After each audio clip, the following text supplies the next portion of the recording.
First ever factory outlet మన Mukunda jewellers వారు తెలుగు నూతన సంవత్సరం ఉగాది పండుగ సందర్భంగా నక్షి మేళా జరుగుతుంది. అన్ని నక్షి జ్యువెలరీ మీద VA ఫ్లాట్ 9.99% మాత్రమే. త్వరపడండి. ఏపీలో రాజకీయ సమీకరణాలు వేగంగా మారుతున్నాయి. అటు కేంద్రంలో లోక్సభ, అసెంబ్లీ సీట్ల పెంపుపై సంచలన నిర్ణయం తీసుకుంది.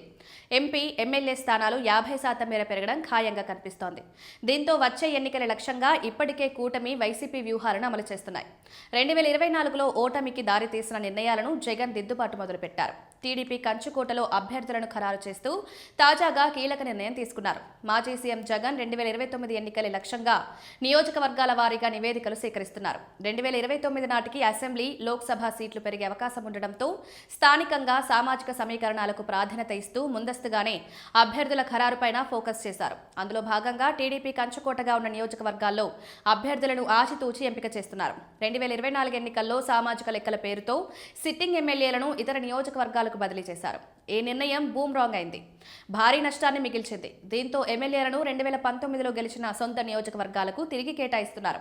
2011 జనాభా లెక్కల మేరకే నియోజకవర్గాల పునర్విభజన జరగనుండడంతో ఆ లెక్కల ఆధారంగా ముందస్తుగానే నేతలను పోటీకి సమాయత్తం చేసే విధంగా ప్రజల్లో ఉంచాలని డిసైడ్ అయ్యారు. తాజాగా రేపల్లి నియోజకవర్గం నుంచి కొత్త సమన్వయకర్తను ఖరారు చేశారు. రేపల్లిలో ఇప్పటి వరకు పార్టీ ఆవిర్భావం నుంచి వైసీపీ ఒక్కసారి కూడా గెలవలేదు.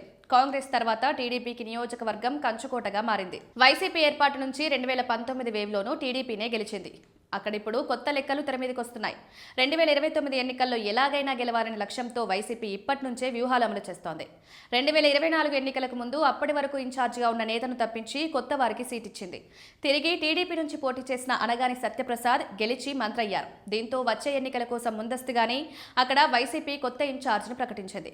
ఇక్కడ మోపిదేవి పార్టీకి 2024 వరకు పెద్ద దిక్కుగా ఉన్నారు.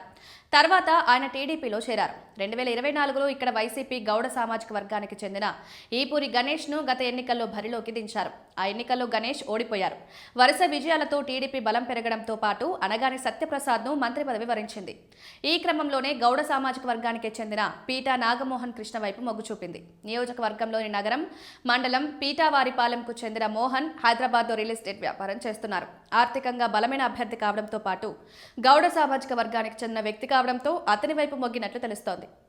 గౌడ, మత్స్యకార సామాజిక వర్గాలతో పాటు కాపులు రేపల్లిలో అత్యధికంగా ఉంటారు. అయితే రానున్న ఎన్నికల నాటికి నియోజకవర్గాల మార్పులు, చేర్పులు జరిగితే రేపల్లి నియోజకవర్గంలో కూడా భారీగా మార్పులు ఖాయం. అయితే రేపల్లి నియోజకవర్గం మాత్రం బీసీలకు పెట్టని కోటగా ఉంది. ఇక్కడ సిట్టింగ్ ఎమ్మెల్యే, మంత్రి పైన స్థానికంగా ఉన్న అభిప్రాయానికి అనుగుణంగా జగన్ ఈ నిర్ణయం తీసుకున్నట్టు తెలుస్తోంది. నియోజకవర్గాల పునర్విభజన పైన స్పష్టత వచ్చిన తర్వాత జగన్ తన కార్యాచరణ వేగవంతం చేసే అవకాశం కనిపిస్తోంది.